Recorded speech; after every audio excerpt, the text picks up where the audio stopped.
When Amy Roloff was handed a cashier's check for $2.1 million following the brutal, heart-wrenching auction of Matt Roloff's most prized farm possessions, the entire world held its breath.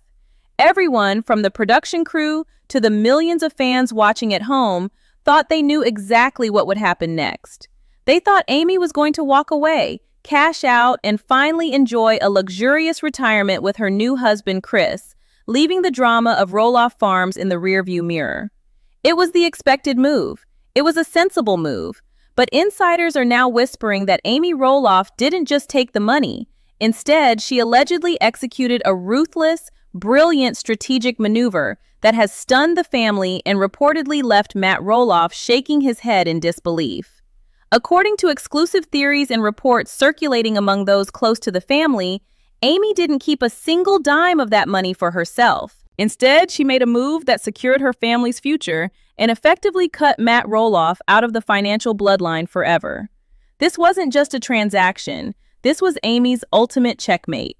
Before we unravel the details of this secret trust and the morning trip to the bank that changed everything, I need you to do me a huge favor.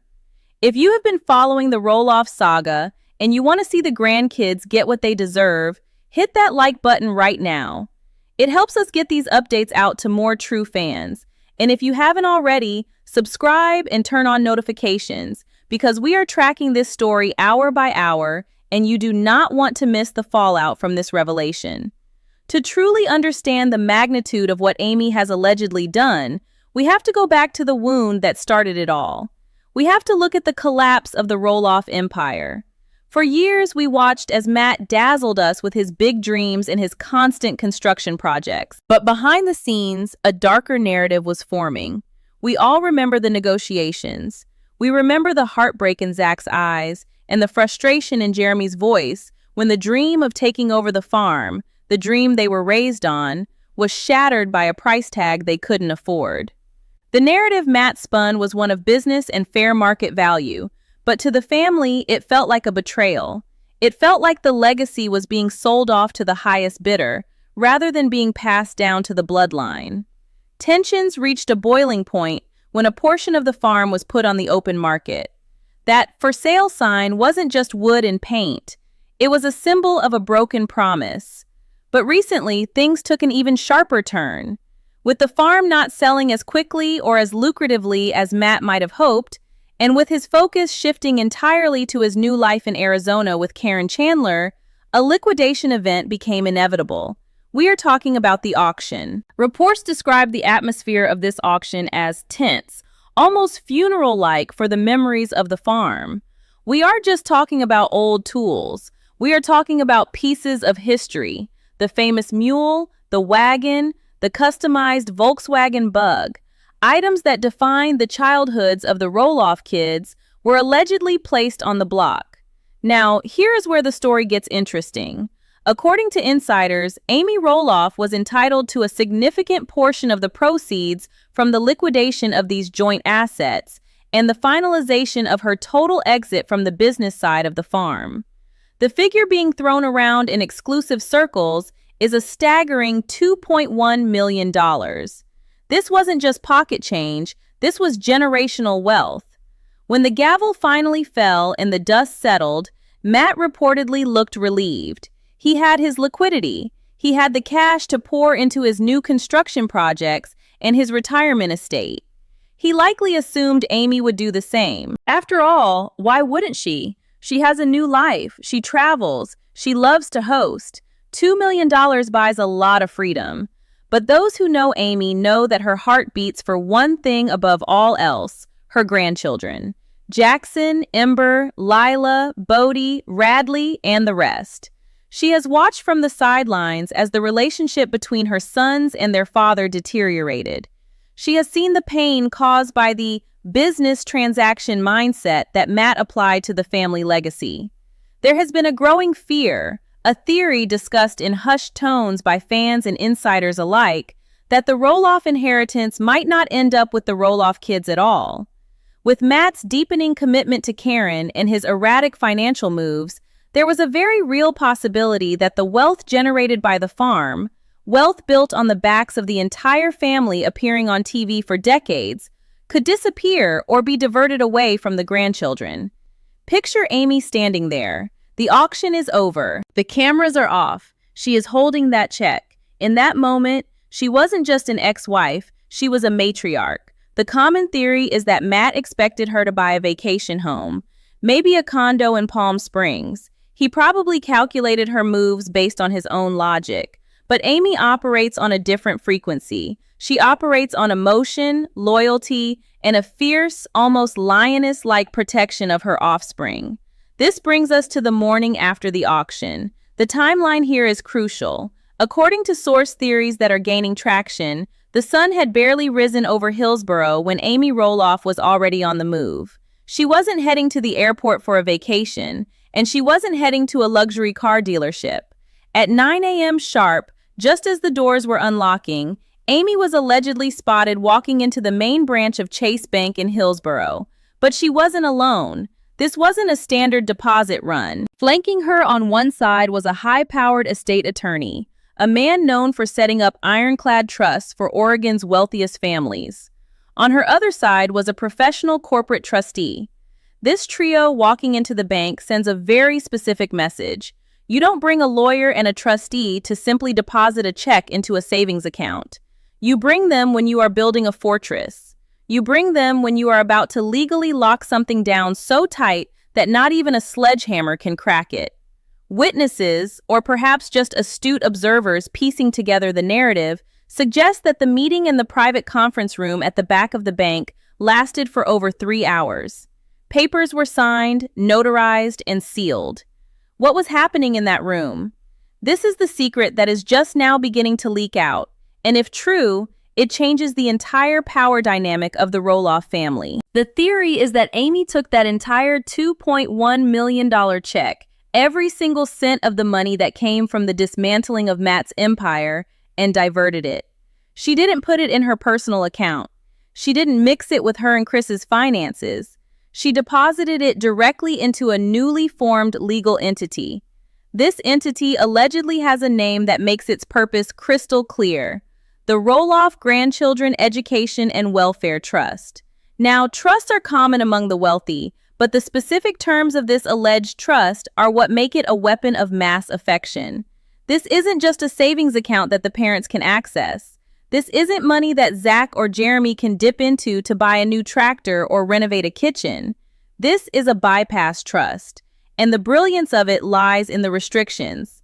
Let's break down why this specific move is being called Amy's ultimate checkmate. If Amy had simply given the money to Zach and Jeremy, it would have been a generous gift, but it would have been vulnerable. Business deals go wrong, investments fail, or, heaven forbid, family dynamics shift again. By placing it in an irrevocable trust, Amy has removed the money from the playing field entirely. But the real kicker, the detail that has jaws dropping, is how this relates to Matt. Matt Roloff prides himself on control.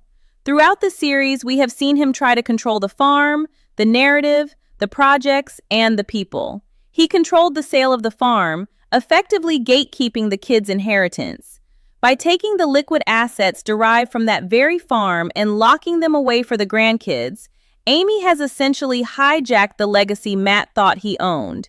She took the cash value of the big house and the western town and the mule and forced it to skip a generation, landing safely in the pockets of the innocent grandchildren who had no say in the feud. The genius here is in the bypass. Usually, wealth flows from parents to children, Matt to Zach, Zach to Jackson. By skipping the middle generation and locking the funds, Amy ensures that Matt cannot leverage this money. He can't threaten to cut them off because he doesn't hold the purse strings anymore. Amy does, or rather, the blind trust does. It is rumored that the terms of the trust are so specific that the funds can only be released for 2 things: higher education tuition and the down payment on a first primary residence. Think about the poetry of that. The money from the farm, which Matt refused to sell to his sons for a family discount, will now be used to buy homes for his grandsons and granddaughters. Matt wanted fair market value? Well, he got it. And now that market value is going to fund the very future he jeopardized. It is a closed loop of justice. There are also whispers about the reaction from the rest of the family. Imagine Zach and Tori finding out. They have been under immense pressure, moving away, starting their own life, trying to distance themselves from the toxicity of the farm negotiations. To hear that their children's future is suddenly, magically secure, that the college funds are fully paid for, that the down payments for Jackson and Lila's future homes are sitting in a vault, growing interest, untouchable by anyone, the relief must be overwhelming. It validates their decision to walk away. It tells them that while they lost the farm, they didn't lose the war. But what about Matt? If these reports are true, how does a man like Matt Roloff process this? He is a businessman. He understands the power of money. He understands leverage. For years, the farm was his leverage. Do what I say, run the farm my way, and one day this will be yours. That was the unspoken contract. When he sold it, or tried to, he broke that contract. He turned the leverage into cash. He likely thought that cash made him king. But Amy, in one morning meeting at Chase Bank, stripped that cash of its power over the family. She took the money out of the control column and moved it into the care column. It's important to note that these are insider theories, but they align perfectly with everything we know about Amy's character. She has always been the nurturer. She has always been the one trying to keep the family glue sticky while Matt was trying to expand the empire. This move, this secret trust, is the ultimate manifestation of that protective instinct. It is aggressive, yes. It is secretive, absolutely. But it is rooted in love. We have to consider the recent news aspect of the rumors floating around online. You might see headlines saying Amy stole the money or that Matt is suing her. We need to be clear, those are likely exaggerations. The reality, the insider theory, is far more subtle and far more legal. If this was her portion of the settlement, she had every legal right to do whatever she wanted with it. Matt has no legal standing to sue her for how she spends her own divorce settlement or buyout money. That is what makes this so watertight. He can't touch it. He can't complain about it without looking like a monster who doesn't want his grandkids to have college funds. She has trapped him in a corner where he has to smile and nod, even though he has lost control of the narrative. Let's dig deeper into the specifics of the trust structure that legal experts are speculating about. A generation-skipping transfer trust is a tool often used by the ultra-wealthy to minimize estate taxes, but in this context, it serves a different purpose: protection from volatility. The Roloff family is volatile. Reality TV is volatile. We don't know if the show will last another year or 10 years. We don't know what Zach and Tori's income will look like in 2035. By securing this capital now, Amy is hedging against the decline of their reality TV fame. She is acting as the CFO of the family when everyone else is acting like talent. Furthermore, there is the Caryn factor. We cannot discuss the Roloff finances without discussing anti-Chandler. Many fans have expressed deep concern, rightly or wrongly, that Caryn is the one influencing Matt's financial decisions. The fear is that if Matt passes away, his assets might transfer to Caryn, leaving the Roloff kids with nothing. It is a classic fear in blended families, especially when significant assets are involved. By taking her $2.1 million off the table immediately, Amy removes that variable. Even if Matt leaves every remaining penny he has to Caryn, the grandkids are already safe. Amy has essentially purchased an insurance policy against her ex-husband's new relationship. The silence from Amy's camp is also telling. Usually, when a reality star buys a new car or a new house, it's on Instagram within the hour. There are stories, reels, posts, but about this, silence. Radio silence. That is the hallmark of a serious strategic move. You don't brag about a trust fund. You don't post a selfie with a lawyer unless you are looking for attention. Amy isn't looking for attention here. She is looking for security. The lack of denial from the family is also interesting. When wild rumors circulate, usually someone shuts them down. No, we didn't do that. But nobody is denying this. As we move deeper into this analysis, we have to imagine the scene inside that bank again. the signing of the documents, the transfer of funds. The moment the banker confirmed the transaction, $2,100,000 transferred to the Roloff Grandchildren Education and Welfare Trust. That moment was the closing of a chapter. The money that caused so much pain, the money that represented the fights over the big house, the negotiation failures, the tears, that money was cleansed. It was washed clean of the drama and repurposed for the future. This brings us to a critical question. Did Amy tell the kids? Does Zach know? Does Jeremy know? Or is this a secret she is keeping even from them? Some theories suggest that she has kept the specifics hidden even from her sons to prevent them from relying on it. If they know the kids' college is paid for, maybe they work a little less hard? It's possible Amy is keeping this card close to her chest until the grandkids turn 18. Imagine that reveal. A struggling 18-year-old Jackson worrying about tuition, and Grandma Amy hands him a letter that changes his life. That is the long game. That is the master plan. The dynamic between Amy and Matt has always been the engine of the show. Yin and yang, chaos and order, dreamer and realist. But this move shifts the balance permanently. For seasons, Matt was the one with the power because he held the land. He was the landlord. Amy was the tenant. But cash is king. By liquidating her position and securing it, Amy has become the banker. And in the game of life, the banker always holds the cards. We need to pause and look at the chessboard to truly appreciate the sophistication of this move. When we say Amy Roloff has become the banker, we aren't just using a metaphor. We are talking about a fundamental shift in the geometry of the Roloff family power structure. For decades, the power dynamic was vertical. It flowed from the top down, from the person who owned the dirt to the people who worked the dirt.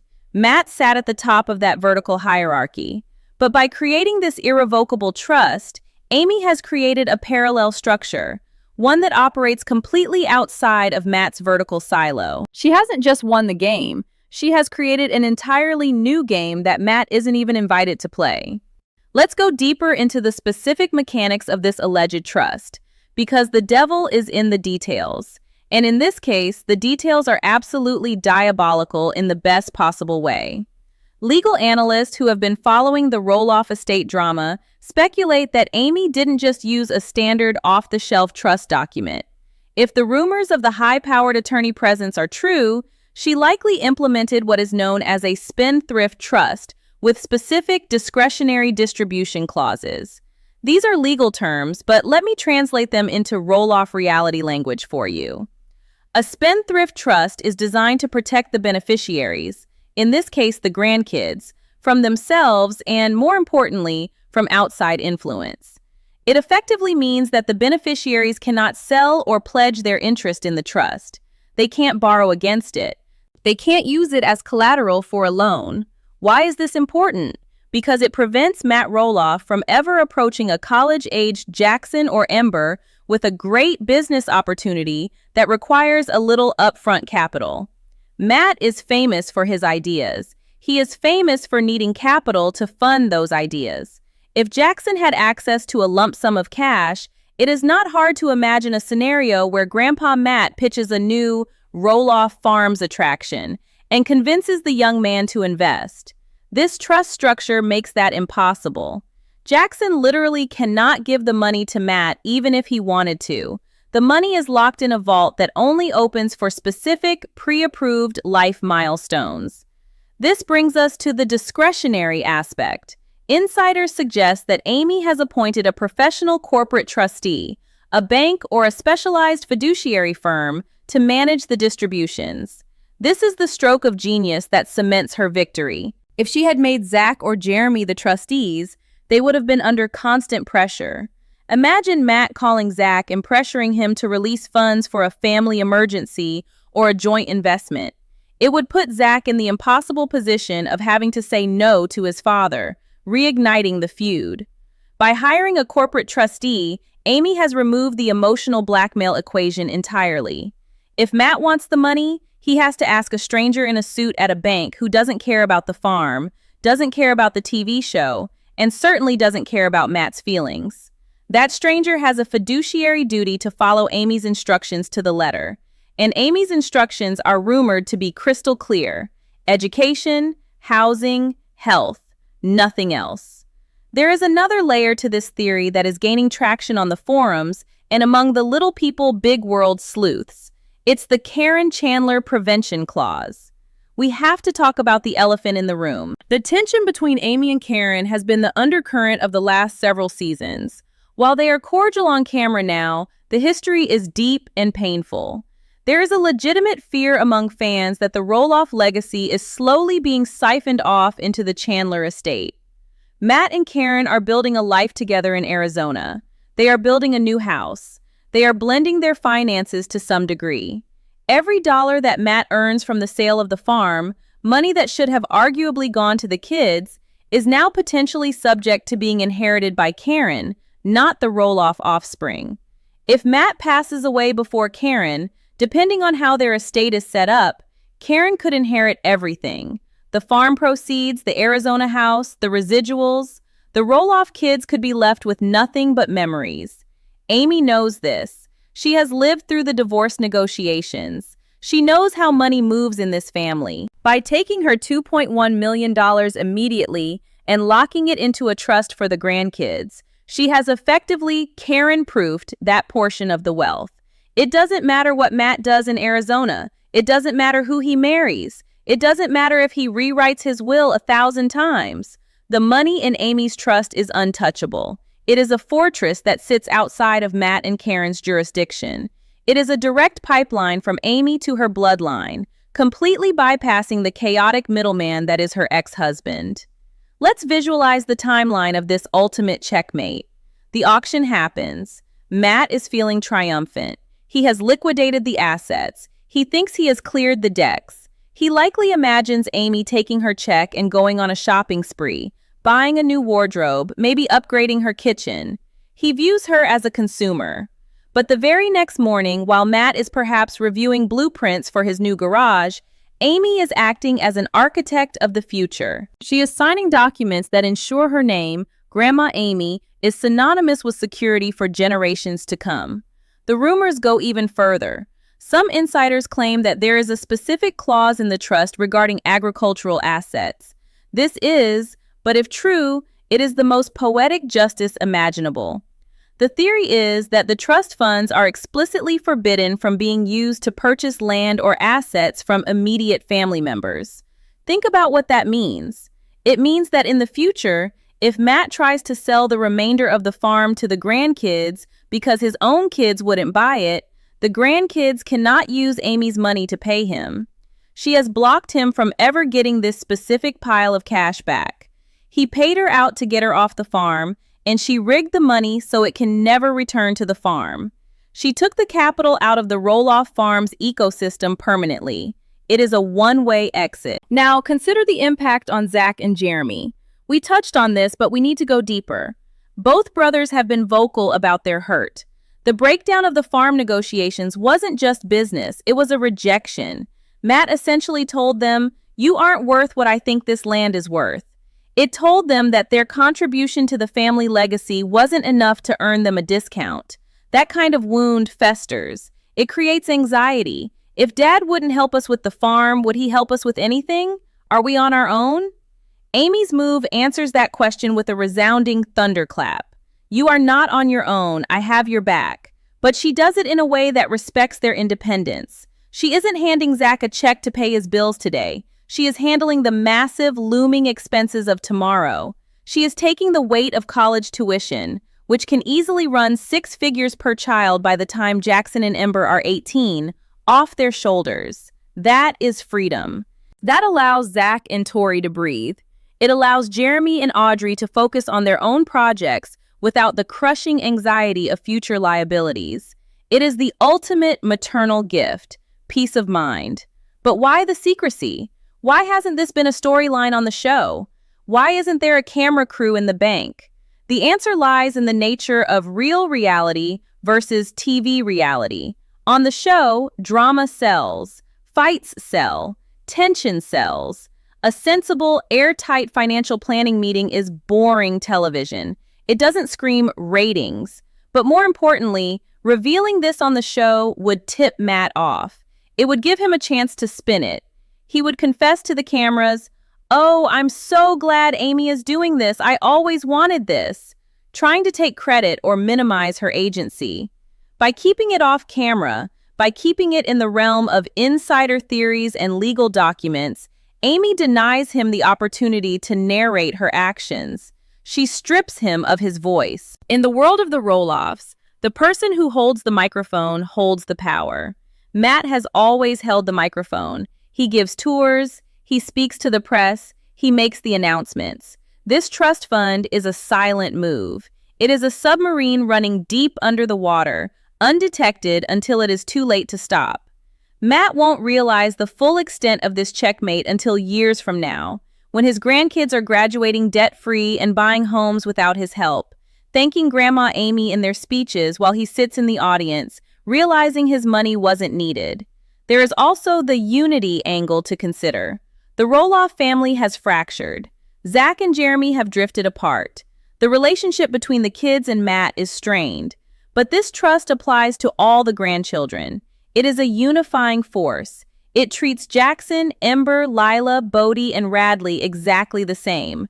There is no favoritism. There is no who worked harder on the pumpkin patch metric.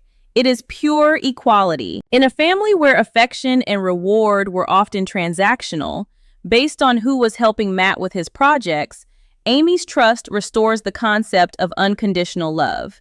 You get this because you are family, period. Not because you drove the mule, not because you agreed with Grandpa, because you are a Roloff. Let's explore the bank trip scenario again with the new details emerging from the rumor mill. The theory states that Amy explicitly excluded the parents from being trustees. This is a crucial point of friction. Usually, parents want control over their children's money. By bypassing Zach and Jeremy and appointing a corporate trustee, Amy is technically saying, "I love you, but I don't trust the chaos of our lives." She is protecting the money from the potential divorce of her children, from their potential bankruptcies, from their potential lawsuits. If Zach and Tori were to get sued, this money is safe because it doesn't belong to them. It belongs to the trust. If Jeremy makes a bad investment, this money is safe. It is bulletproof asset protection that only a wealthy, smart, and advised person would think to execute. And we have to give credit to Marek here. The Chris factor is often overlooked.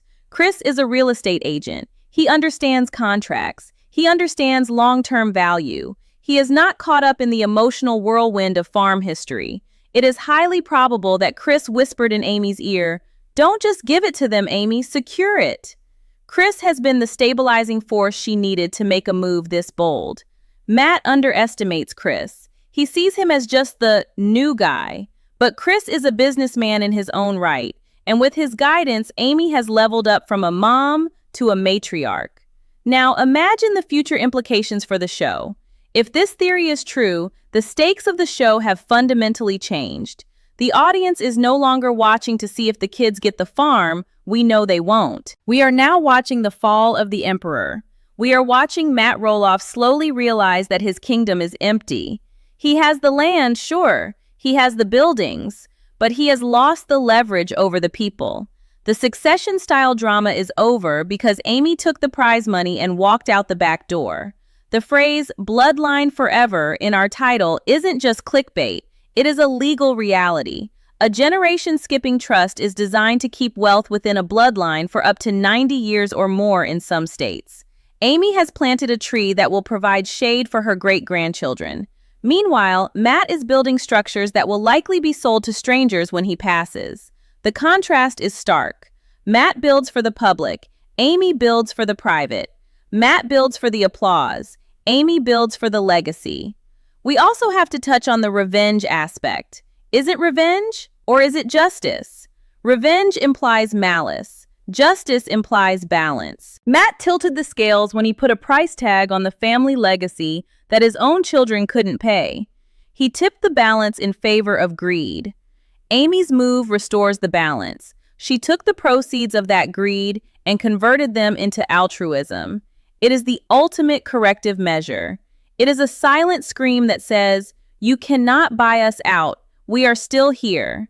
The whispers from the production crew, again but plausible, suggest that Amy's demeanor has changed since that auction check cleared.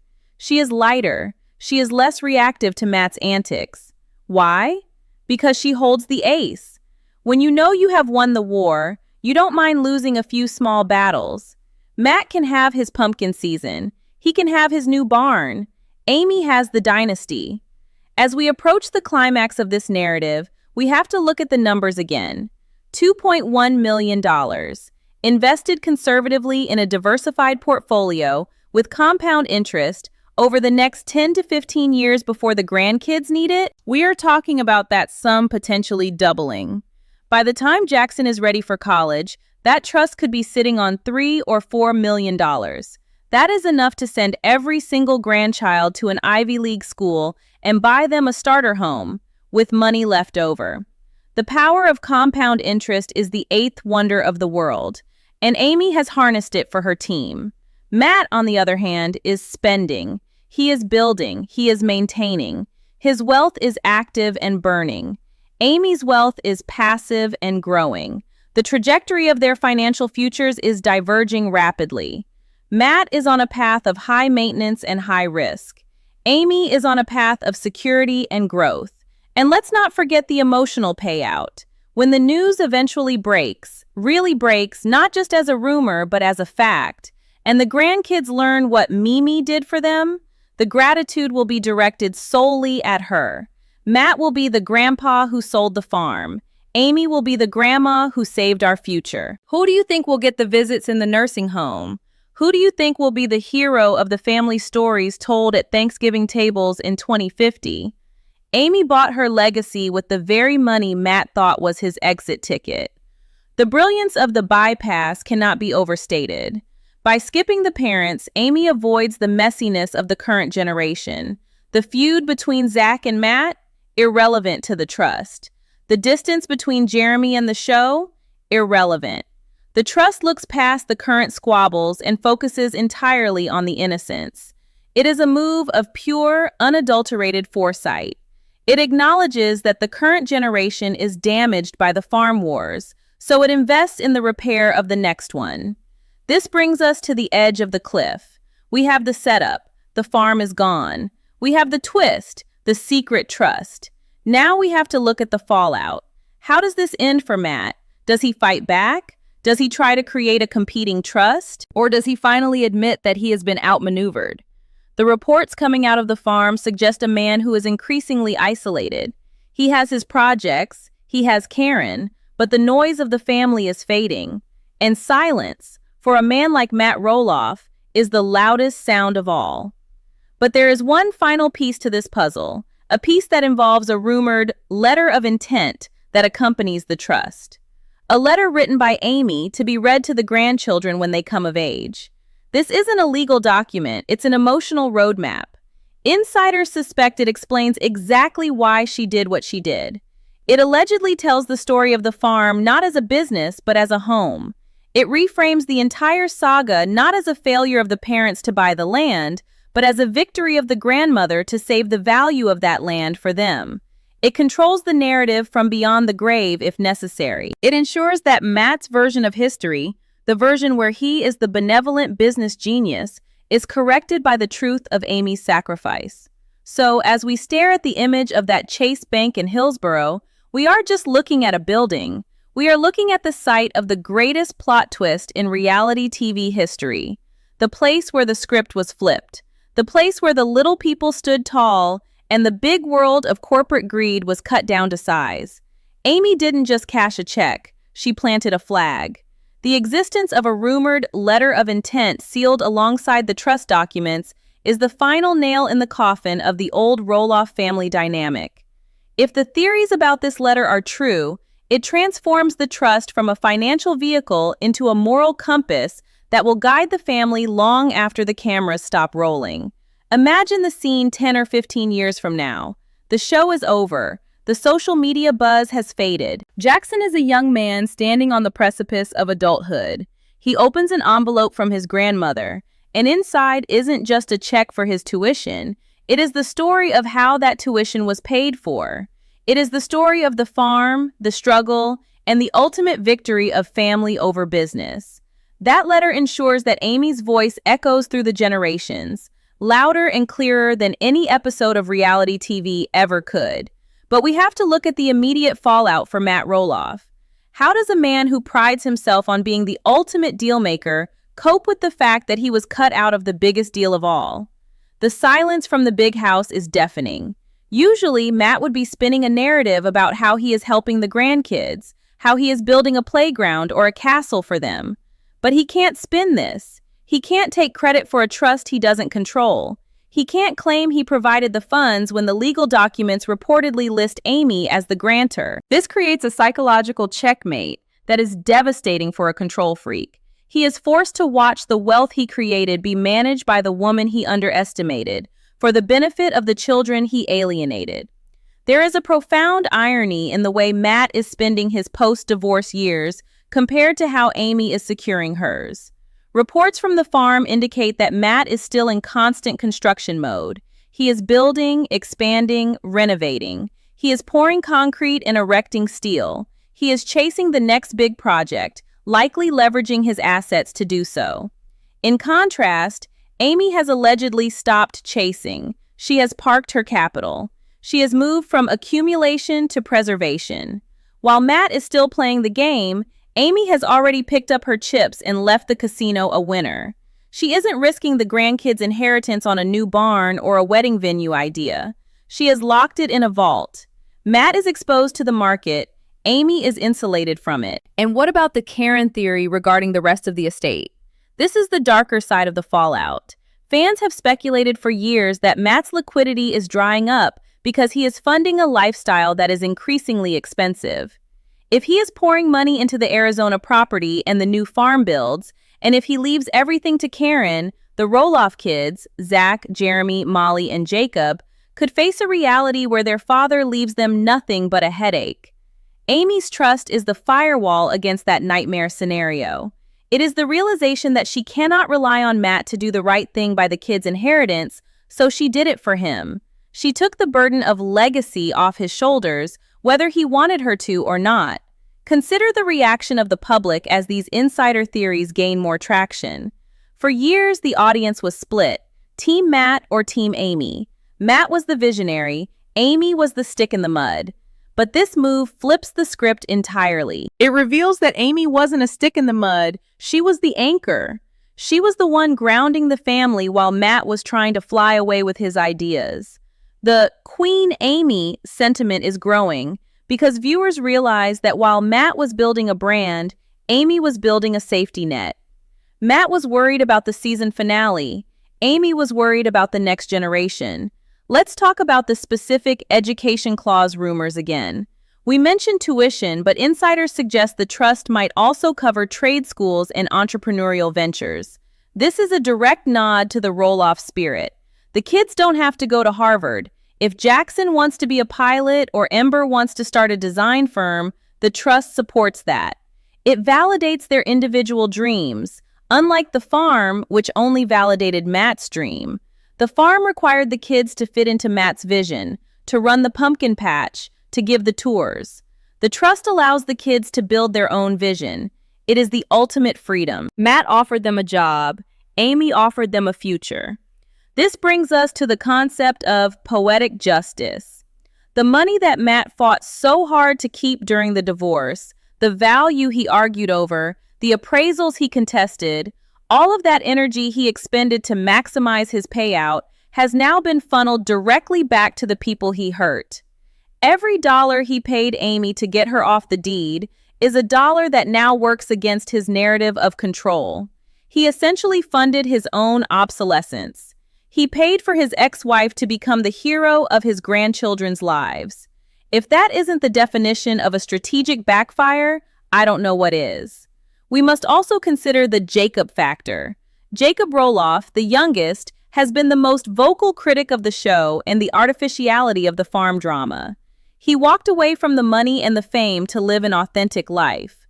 Rumors suggest that Amy's trust explicitly includes Jacob's future children, despite his distance from the show. This heals a wound that the show created. It tells Jacob, you are still part of this legacy, even if you reject the cameras. Matt's farm is a place where you have to play the game to be relevant. Amy's trust is a place where you just have to be family. It bridges the gap between the televised Roloffs and the real Roloffs. As we look toward the finale of this saga, picture the scene at a future graduation.